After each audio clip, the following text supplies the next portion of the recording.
Aristotle, who was increasingly being embraced by civic republicans in England of his time, had been brought up, according to Hobbes, on Aristotle's teaching that man is by nature a political animal. This was, again, the thesis of the classical republicans, according to which we are only fully human, or we only become fully human, when we are engaged in political life, in ruling ourselves by laws of our own making.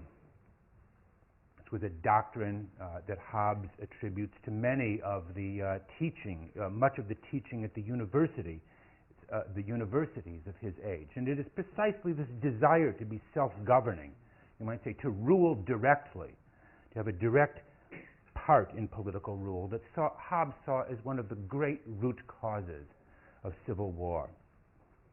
And his answer to Aristotle and the classical republicans of his age was his famous doctrine of what we might call indirect government, or what perhaps would be more familiar to us by the term representative government. The sovereign is not for Hobbes the people or some faction of the people ruling directly in their collective capacity. The sovereign is for Hobbes the artificially reconstructed will of the people in the person of their representative. The sovereign representative acts, you might say, like a filter for the wills and passions of the people. The sovereign is not the direct expression of my will or your will, but rather an abstraction from my natural desire to rule myself. In other words, instead of seeking to participate directly in political rule, Hobbes wants us to abstain from politics by agreeing to be ruled by this artificial man, as he calls it, this artificial person or representative that he gives the name the sovereign. For by art, he says in the introduction, for by art is created that great Leviathan called a commonwealth or a state, which is but an artificial man, though of greater stature and strength than the natural for whose protection and defense it was intended. The sovereign, he says, or Leviathan, this great artificial man. It isn't the sovereign is something more like what we would call today an office rather than a person, as when we speak of the executive as an office, and it is simply the person who inhabits the office, although that might be somewhat questionable in some of our recent executive decisions. But for Hobbes creates this office of a political called the sovereign.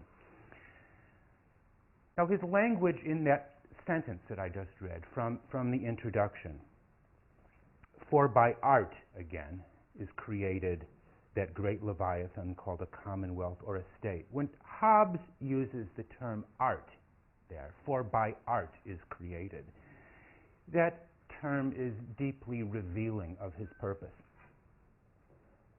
Again, for Aristotle, by contrast, art presupposes nature.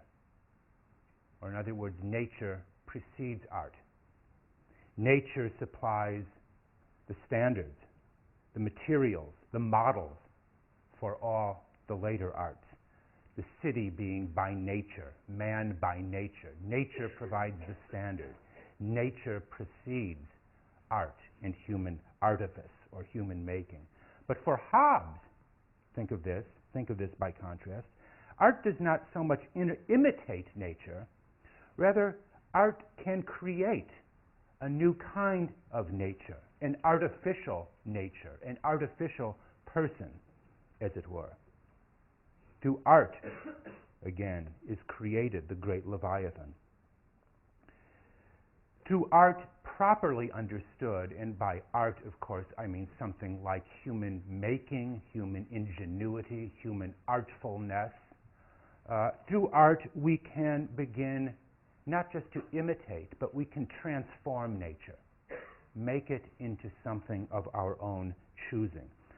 Art here is not to be understood also as the antithesis of science, as when we speak of the arts and the sciences. Rather, science is the highest form of art. Science is the highest kind of human making.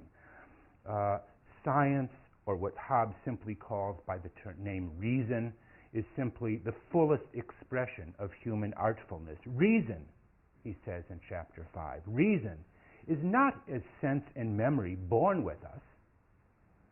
Reason is not born with us, nor gotten by experience only, he says, but is attained by industry.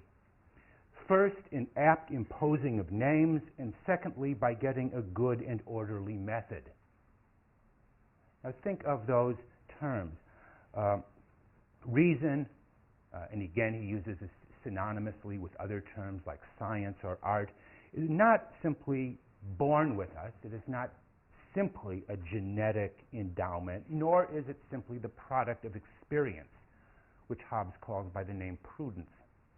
But rather, reason, he says, is attained by industry, by work.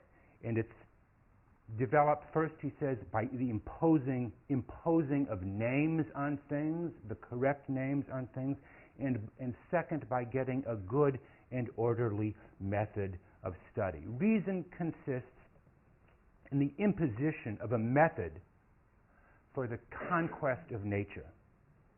By science, Hobbes tells us, he means the knowledge of consequences, and especially, he goes on to say, when we see how anything comes about, upon what causes and by what manner, when like causes come into our power, we can see how to make it produce like effects.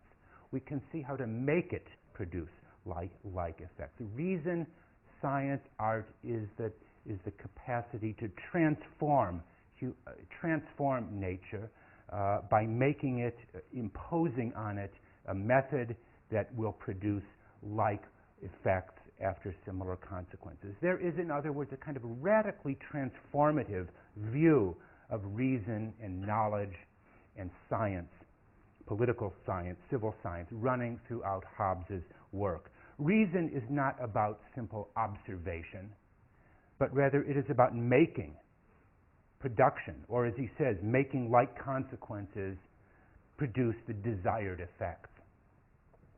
We can have a science of politics, Hobbes believes. We can have a civil science because politics is a matter of human making, of human doing, of human goings-on.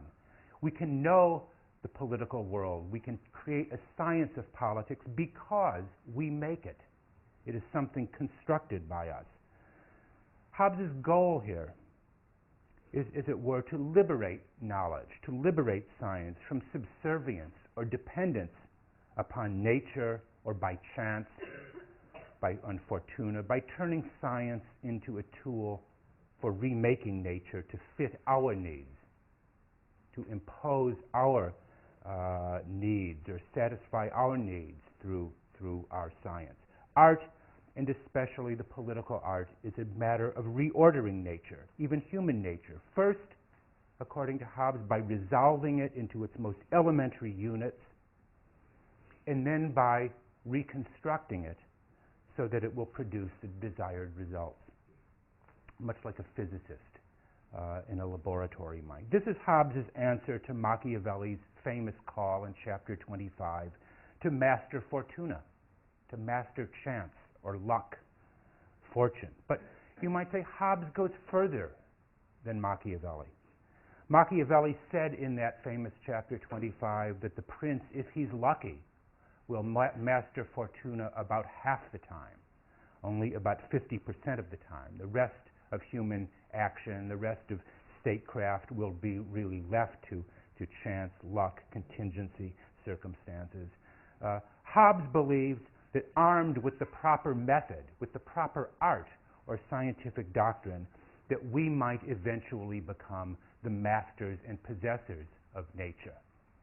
And I use that term, masters and possessors of nature, a term not of Hobbes's making, but of Descartes, from the sixth part of the Discourse on Method, because I think it perfectly expresses Hobbes's aspirations to not only to create a science of politics, but to create a kind of immortal commonwealth which is based on science and therefore based on the proper civil science and therefore will be impervious to fluctuation, decay, and war and conflict, which all other previous societies have experienced. You can begin to see, in other words, in Hobbes's brief introduction to his book, as well as the opening chapters, you can really see the immensely transformative and really revolutionary spirit underlying this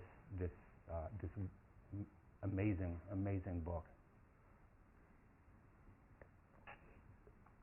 Oh.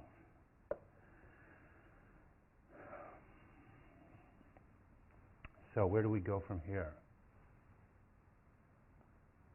We turn from methodology and science to politics.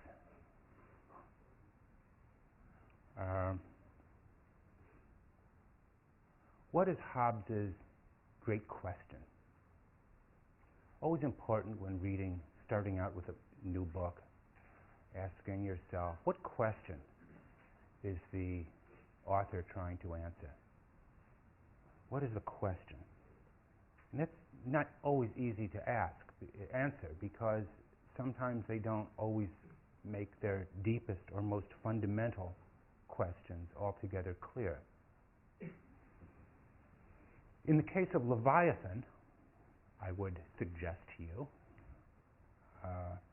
Hobbes's central question is, what makes authority possible? What is the